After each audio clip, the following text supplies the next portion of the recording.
고난주간 첫 번째 말씀은 마가복음 11장 말씀입니다. 11장 15절로 25절까지 함께 읽습니다. 시작. 그들이 예루살렘에 들어가니라.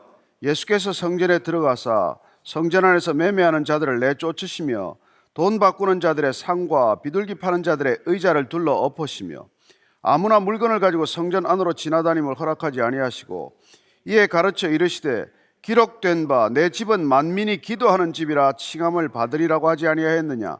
너희는 강도의 소굴을 만들었도다 하시매 대제사장들과 서기관들이 듣고 예수를 어떻게 죽일까 하고 꾀하니 이는 무리가 다 그의 교훈을 놀랍게 여김으로 그를 두려워함일러라. 그리고 날이 저물매 그들이 성 밖으로 나가더라. 그들이 아침에 지나갈 때 무화과 나무가 뿌리째 마른 것을 보고 베드로가 생각이 나서 여짜오되 랍비여 보소서 저주하신 무화과 나무가 말랐나이다.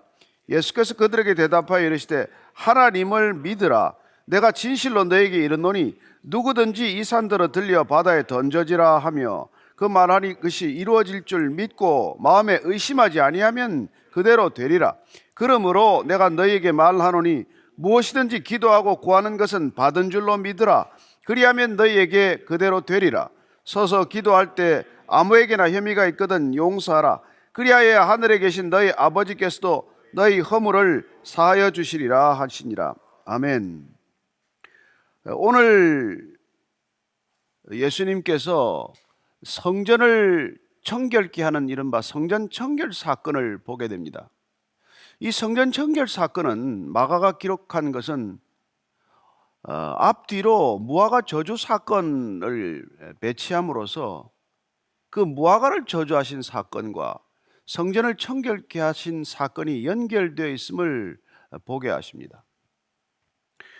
이 무화과를 저주한 사건은 마치 구약에서 가나안 땅의 백성들을 진멸하라고 하는 것이 이해가 되지 않았듯이 어떻게 메시아이신 예수님께서 때가 되지도 않은 무화과 나무에 열매가 없다고 저주하셔서 말라 죽게 하나, 이런 것들이 시험이 되어서 버트란드 러셀이나 많은 사람들이 예수님을 이해하지 못하고 예수님을 메시아로 받아들이기를 거부한 그런 난해한 성경 구절 중에 하나예요.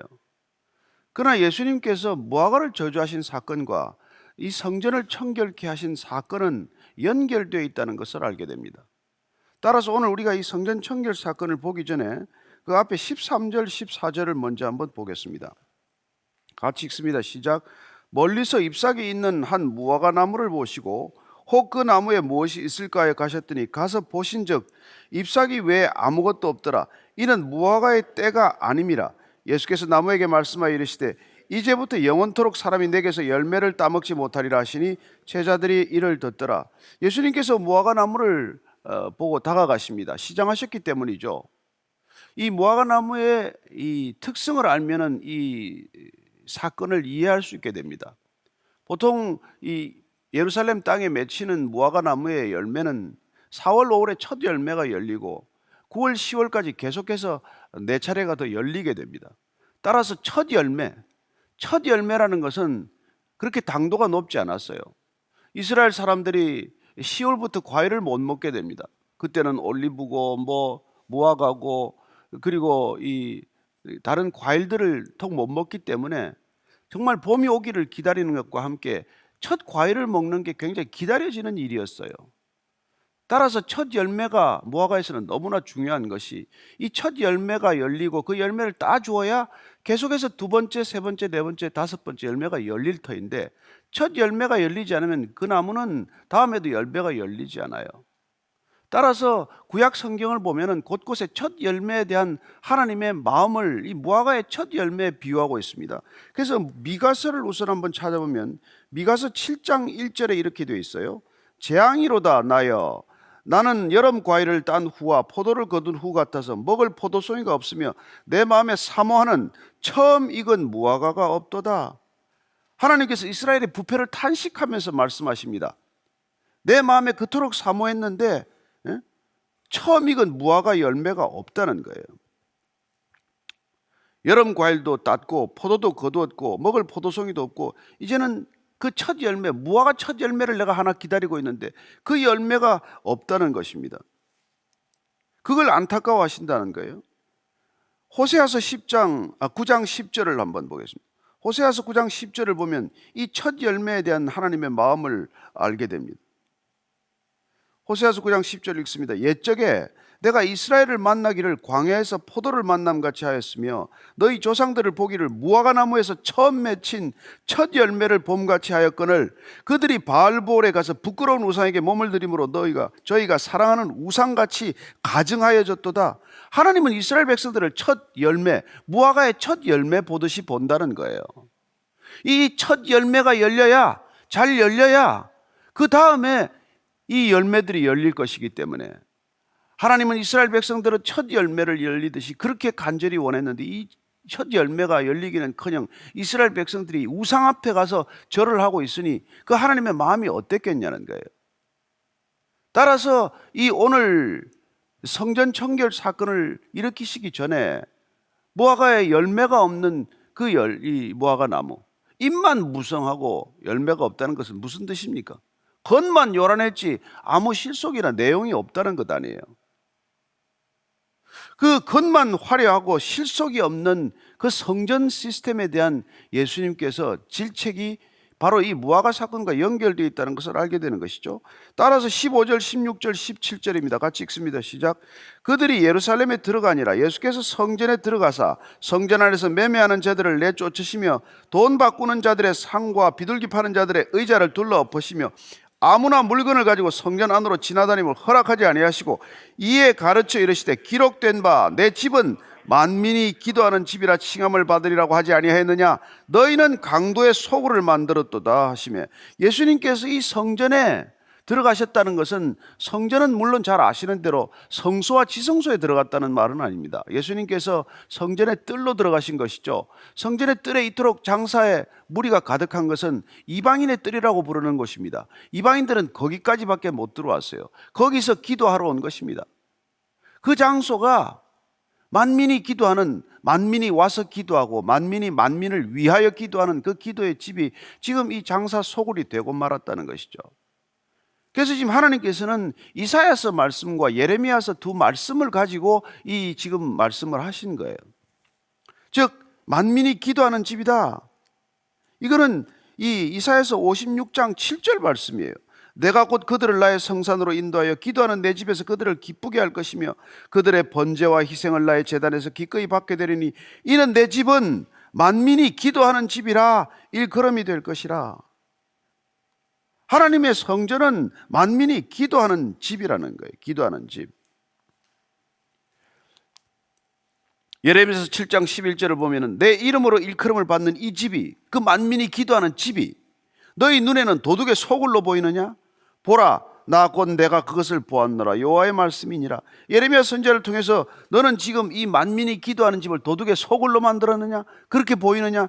이렇게 질책하신 것을 예수님께서 다시 한번 이 예루살렘 성전, 화려한 성전, 헤롯 성전이 스룹바벨 성전을 중수해서 얼마나 큰 성전이 되었는지 몰라요. 이 성전을 마치 이 장사치의 물이 그런 강도의 소굴로 만들었다는 것입니다. 왜 그렇게 되었겠어요? 왜 성전이 이 모양이 되었습니까? 원래 취지는 뭐 나쁘지 않았어요. 원래 성전산, 성전 마주보는 산에다가 이 뭐 환전상들이라든지 이 재물 파는 사람들이 거기 있었어요. 그래서 이 6월절이나 제사 드리러 왔을 때 그 재물을 가지고 왔는데 이제 제사장들이 재물을 판단을 하는 것이거든요. 흠이 있다. 그러면 제물로 못 드리는 것이죠. 이 제물은 흠이 없다. 그래야 제사를 드릴 수 있는 제물이 되는 것이죠. 그런데 이 제사장들이 판정을 내릴 때 그 집에서 멀리서 끌고 온 제물들은 흠이 있다고 자꾸 판정을 내려서 제물이 못 되게 하니까 결국 거기서 사서 쓰도록 만들어 놨단 말이에요. 그래서 멀리서 그 제물을 가지고 오지 않고 성전산에 가서 그 제물을 갖고 오는데 그 성전산에 있는 가게들을 이제 이방인의 뜰로 가지고 온 것이죠. 돈도 그렇습니다. 성전 세겔로 이 성전세를 내어야 되는데 디아스포라 유대인들이 헬라 지방에서 가지고 올 때는 헬라 돈을 가지고 왔고 로마에서 오면 로마 돈을 가지고 왔죠. 그 돈을 바꾸는데 엄청난 수수료를 요구한 것이죠. 막대한 이권이 된 것입니다. 그걸 다 성전 안에다 다 데리고 들어온 것이죠. 그리고 그 이권들은 대제사장이나 이 성전 관리자들하고 밀접히 관련이 되어 있는 것이죠. 따라서 이 성전보다도, 성전에 드리는 제사보다도 자기들의 이권이 더 커진 것이죠. 더 중요한 것이죠.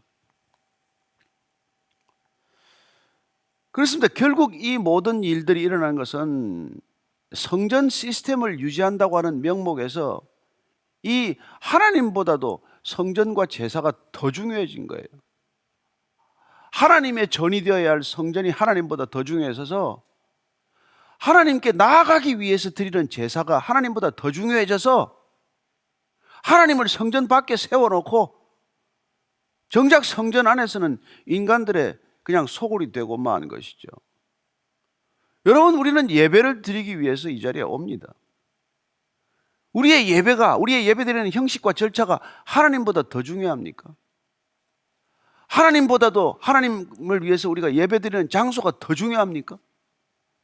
예배드리기 위해서 장소도 있어야 되고 예배드리기 위해서 절차도 있어야 되고, 그렇지만은 예배보다도 재물이 더 중요합니까? 마치 그런 거나 마찬가지라는 거예요. 따라서 본말이 뒤집히고 본질이 사라져버린 그 성전에 대해서 예수님께서는 뭐라고 말씀하셨습니까? 제자들이 헤롯 성전을 바라보고 아휴, 예수님 저 성전 좀 보세요. 얼마나 웅장합니까? 예수님께서는 성전을 보고 우셨습니다. 눈물을 흘리셨어요. 돌 위에 돌 하나 남지 않을 것이다. 다 무너질 것이다. 예언하셨습니다.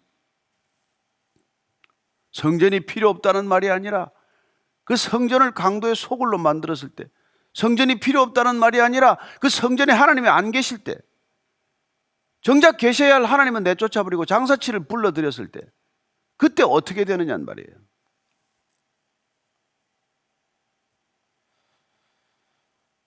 그래서 지금 예수님께서는 거기서 그냥 환전상을 둘러 엎어버리시고 장사의 무리를 내쫓아버리셨어요. 다 내쫓으시게 하셨겠어요? 그랬으면 성전 경비병들이 달려왔겠죠. 예수님은 상징적으로 아마 한두 개 엎으셨을 거예요. 어떻게 이런 일을 할 수 있니 너희들? 보고가 됐겠죠? 18절입니다.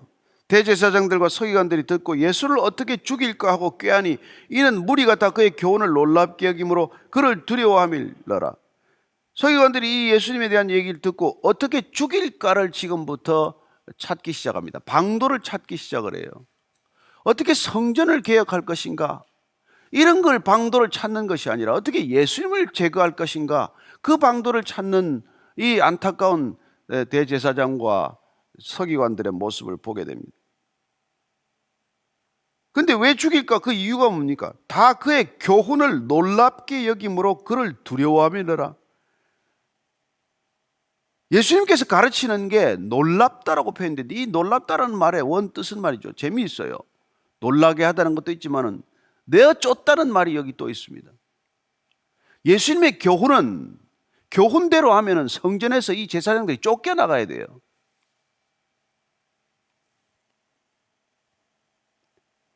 따라서 예수님의 가르침은 본인들의 어떻게 보면은 철밥통이 깨지는 소리랄까요? 본인들이 쫓겨나야 마땅한 그런 가르침이 되는 것이죠. 그래서 그를 두려워했다고 되어 있습니다. 예수님을 두려워하는 것. 왜 예수님을 두려워합니까? 두려워할 이유가 뭐겠어요?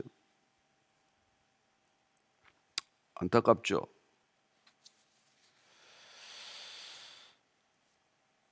그리고 이제 그 사건이 있고 나서, 그리고 날이 저물매 그들이 성 밖으로 일단 나갔어요.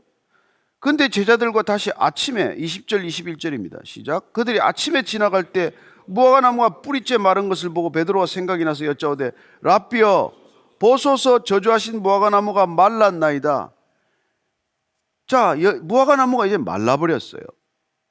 근데 예수님께서 무화과 나무가 제때 열매를 맺어야 되는데 첫 열매가 안 맺힌 것을 저주하셨고, 성전에 들어가서 성전을 청결케 하셨고, 이 성전이 무너질 것을 예수님께서 예고하셨고, 이 성전은 없어져야 마땅한 것, 그렇게까지 강경하게 이렇게 성전에 소란을 일으켜 놓으시고, 그리고서 이제 다시 이제 오는데 보니까 무화과나무가 말라버렸단 말이에요. 근데 예수님께서 제자들에게 무슨 말씀을 하십니까? 제자들에게 하는 말씀이, 오늘 이 말씀이 사실은 앞에 두 사건을 매듭짓는 결론이 되어야 한다는 것입니다. 22절 23절입니다. 시작. 예수께서 그들에게 대답하여 이르시되 하나님을 믿으라. 내가 진실로 너에게 이르노니 누구든지 이 산더러 들려 바다에 던져지라 하며 그 말하는 것이 이루어질 줄 믿고 마음에 의심하지 아니하면 그대로 되리라. 그대로 되리라. 무화과 나무에게 이제는 영영 열매를 맺히지 않게 될 것이다, 이렇게 말씀하셨더니 예수님께서 사실 저주한 사건 아니에요. 그런 저주한 사건이 이루어졌을 때 예수님께서는 그 이루어진 경위가 뭐냐는 거예요. 하나님을 믿으라. 하나님을 믿는 믿음과 연관지어 주신다는 것입니다. 믿음으로 하는 말, 믿음으로 하는 행동, 믿음이 일으키는 것은 반드시 이루어진다는 거예요. 너희들이 가져야 할 것은 지금 제대로 믿는 믿음이라고 제자들을 가르치십니다. 정말 하나님을 바로 믿으라. 제대로 믿으라. 진실로 믿으라. 그러면 너희들이 무슨 말을 하든 그 말이 이루어질 것이다.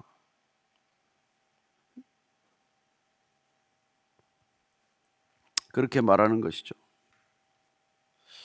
예수님께서 지금 그 성전에서 그렇게 홀깍 뒤집어 놓은 이유가 뭐예요?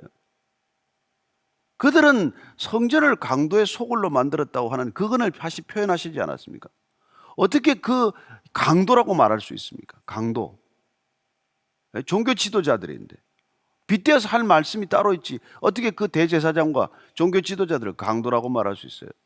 근데 예수님께서는 여기 이 들어오시기 전에 그들이 어떤 존재인지를 요한복음에서 우리가 이미 강도라는 말을 두 차례나 들었어요. 요한복음 10장 1절 8절을 보면 이렇게 되어 있어요.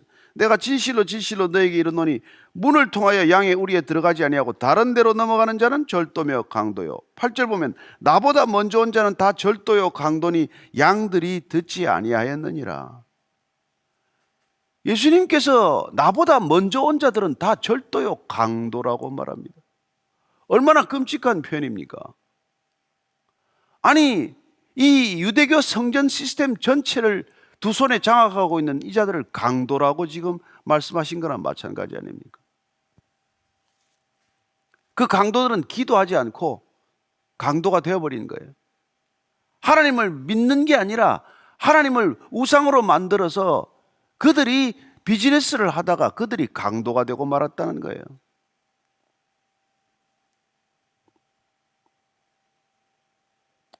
제자들에게 성전을 보고 그렇게 감동하지 말라, 종교 지도자들을 보고 그렇게 부러워하지 말라고 말씀하는 거나 마찬가지죠. 그리고 진실로 하나님을 믿어라. 그러면 그 마음에 의심하지 아니하면 그대로 되리라, 이렇게 말씀하십니다. 24절입니다. 시작. 그러므로 내가 너에게 말하노니 무엇이든지 기도하고 구하는 것은 받은 줄로 믿으라. 그리하면 너희에게 그대로 되리라. 무엇이든지 기도하고 구하는 것은 받은 줄로 믿으라는 거예요.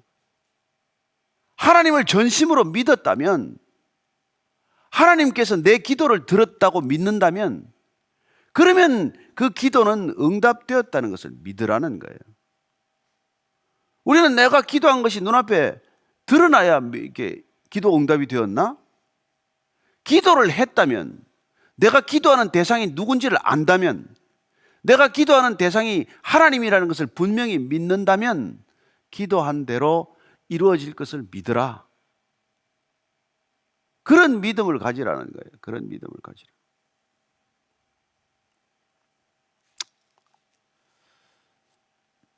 정말 하나님께서는 우리가 기도하기 전에도 아십니다. 우리가 뭘 원하고 있는지 다 아십니다. 우리만 모를 뿐이죠. 우리는 진정한 우리의 필요를 몰라요. 우리는 진짜 기도해야 될 거는 기도하지 않고 엉뚱한 거 기도하지 않습니까?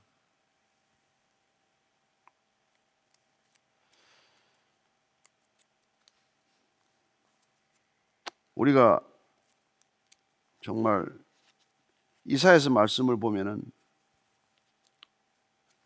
이사야서 65장 24절 읽어드리겠습니다. 그들이 부르기 전에 내가 응답하겠고 그들이 말을 마치기 전에 내가 들을 것이라. 여러분, 하나님은 이런 분이에요. 구약의 하나님도 이런 분입니다.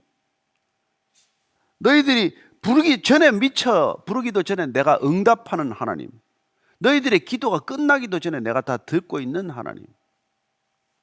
예수님께서도 산상수훈을 통해서 그렇게 말씀하지 않았습니까? 중언부언하지 마라. 기도 중언부언하지 마라. 내가 이미 다 들었다는 것이죠.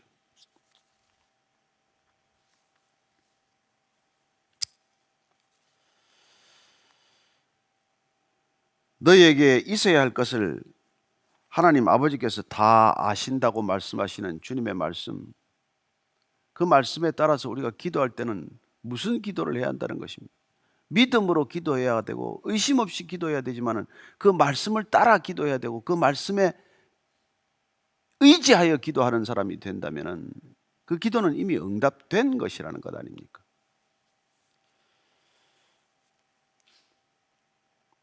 또한 기도할 때 한 가지 중요한 말씀이 있어요.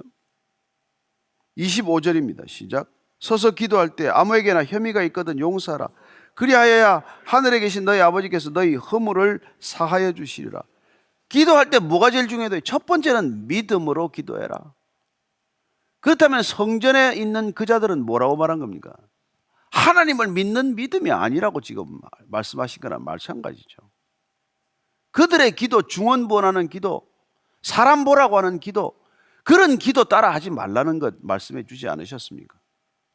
그리고 하나님께서 너희들의 기도를 먼저 다 들어 알고 계신다는 것을 하나님을 제대로 알고 믿으라는 거예요. 그리고 또 한 가지 중요한 것은 누군가 너희들에게 혐의가 있거든 용서하라. 이건 번역이 좀 이상한데 이게 여러분 메시지 성경을 보면 서운한 것이 있거든, 섭섭한 것이 있거든 용서하라. 또 다른 우리 새 번역이나 현대인의 번역을 보면은 등진 것이 있거든, 너희들이 등진 것이 있거든 용서하라 이러는 거예요. 괜히 마음에 여러분 서운한 거 품지 마십시오. 괘씸하게 생각하지 마십시오. 그냥 용서하십시오. 그래야 기도가 된다는 거예요. 그래야 하늘에 계신 너희 아버지께서도 너희 허물을 사하여 주시리라. 우리 기도를 막고 있는 게 뭡니까? 의심하고 그리고 섭섭해하는 마음이죠. 삐진 마음이죠. 남한테 대한 분노죠. 원한이죠. 불평이죠. 불만이죠. 그런 것들이 잔뜩 가득한데 무슨 기도가 되겠습니까? 저는 오늘 우리가 이 말씀을 통해서 무화과가 첫 열매를 맺지 못했을 때 그 나무는 존재할 가치도 없는 것이라고 하시는 상징적 사건과 그 화려한 성전이 하나님께서 예배 받으시기에 합당하지 못할 때는 아무 소용도 없는 성전이 되고 마는 그런 말씀과, 그리고 제자들에게 기도할 때 제발 하나님 믿고 기도해라. 제대로 믿고 좀 기도해라. 하나님 제대로 알고 좀 기도해라. 그리고 그 마음에 가득 분을 담고 그 마음에 가득 불평을 담고 누군가에게 섭섭한 것, 서운한 것, 원한진 것, 그런 것들 가득 담고 탐욕을 가득 담고 그리고 기도하는데 무슨 기도가 응답이 되겠니? 그 얘기를 하시는 거나 마찬가지죠. 우리가 얼마나 많이 기도합니까? 우리가 얼마나 많이 예배를 드립니까? 우리가 얼마나 많이 자주 교회를 갑니까? 그럼에도 불구하고 우리는 다시 한번 오늘 이 주님의 말씀을 통해서 우리 안에는 어떤 문제가 있나?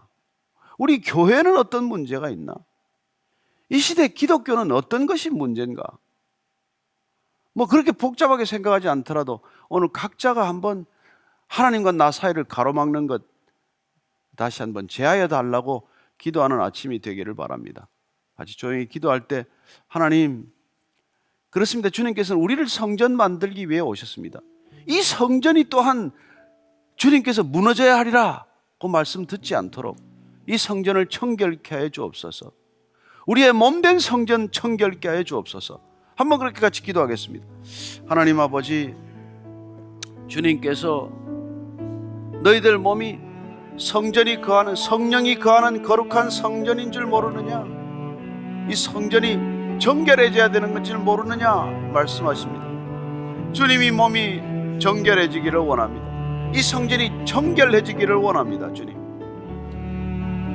주님, 저와 주님 사이에 어떤 거리가 생겼다면 주님 때문입니까? 아니면 저 때문이겠습니까? 제 안에 있는 모든 것들이 주님과의 사이를 가로막는 것들임을 고백하오니 성령님 저를 불태워 주시고, 제 안에 있는 삿된 욕심들을 불태워 주시고, 제 안에 있는 죄악들을 불태워 주시고, 제 안에 있는 모든 것들이 다 허물어지게 하여 주옵소서.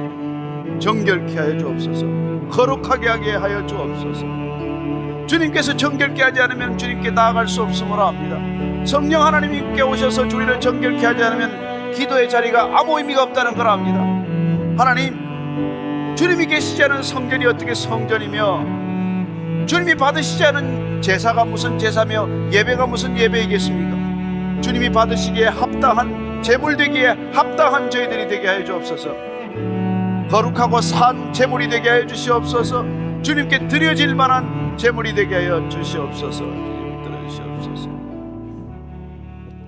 한 가지 더 기도할 것은, 주님, 정말 이 역병이 멈춰야 하는 것도 사실이지만은 저희들이 더 정결하게 하기를 원합니다. 역병 때문에 하루에 손을 10번 20번도 씻습니다.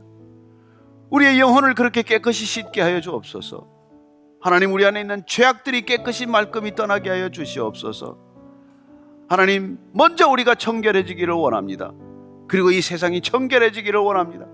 하나님, 다시 한번 우리의 결단코 정결케 하시는 주님의 은혜를 간구하오니, 하나님, 우리의 몸과 마음을 정결케 하시고 이 세상을 깨끗게 하기를 원합니다. 주님, 도와주시옵소서. 한번 다시 간절한 마음으로 기도하십시다. 하나님 먼저 정결하기를 원합니다. 우리가 거룩해지기를 원합니다. 주님, 거룩보다도 더한 가치가 없음을 다시 한번 믿음으로 선포하게 하여 주시옵소서. 우리는 거룩 이외의 모든 것들을 구했습니다. 우리는 큰 성전을 요구했습니다. 우리는 화려한 예배를 세우고자 했습니다. 우리는 많은 성도들을 원했습니다. 하나님, 그러다가 우리는 이 성전을 강도의 소굴로 만든 유대인들처럼, 유대 종교 지도자들처럼 이 성전이 타락하게 만들었습니다. 주님, 다시 한번 주님 앞에서 무릎 꿇고 회개하오니, 주님, 우리를 용서하여 주시옵소서. 우리를 거룩하게 하여 주시옵소서. 하나님, 정결케 하여 주시옵소서. 하나님, 이 땅의 교회들이 다 정결케 되기를 원합니다. 하나님, 깨끗한 교회가 되기를 원합니다. 큰 교회가 아니라, 유명한 교회가 아니라 정결한 교회가 되기를 원합니다. 하나님, 오래 존속하는 교회가 아니라 거룩한 교회가 되기를 원합니다. 주님, 그 거룩한 교회가 이 세상을 거룩한 세상으로 만들 줄로 믿습니다. 우리의 몸이 깨끗해졌을 때, 우리의 영혼이 깨끗해졌을 때, 심령이 깨끗해졌을 때, 하나님, 이 모든 세상도 깨끗해질 줄로 믿습니다. 정결케 하여 주시옵소서. 하나님 아버지, 저희들이 열매 맺는 인생이 되게 하여 주시옵소서. 성령 하나님 우리 안에 오셨을 때 성령의 열매가 주렁주렁 맺힌다고 하셨사오니, 그 열매 맺는 인생 되게 하여 주옵소서. 열매 맺게 하기 위하여 정결해지기를 원합니다. 거룩해지기를 원합니다. 깨끗해지기를 원합니다. 저희를 깨끗게 하여 주옵소서. 저희를 거룩하게 하여 주옵소서. 하나님 아버지, 우리의 몸과 마음과 영혼이 깨끗해지고 교회가 정결해지고 거룩해지고, 그리고 이 세상이 거룩해질 줄로 믿습니다. 하나님, 역병과 이 모든 것들을 거두어 달라고 기도하지만 동시에 주님, 저희들 안에 있는 성전된 우리의 몸 안에 있는, 우리의 영혼 안에 있는 모든 죄악들도 말끔히 제하여 주시옵소서. 이제는 십자가에서 피 한 방울 남기지 않고 다 쏟으심으로 우리를 정결케 하신 우리 구주 예수 그리스도의 은혜와 하나님 아버지의 끝없는 사랑과 성령의 거룩한 우리의 걸음으로 인도하심이 오늘 말씀을 따라서 다시 한번 하나님을 전심으로 믿고 정말 우리의 마음과 목숨과 뜻을 다하여 하나님 사랑하기로 결정하는 이 자리에 고개 숙인 믿음의 형제 자매들 위해, 거룩한 산 제물들 위해 지금부터 영원까지 함께 하시기를 간절히 축원하옵나이다. 아멘.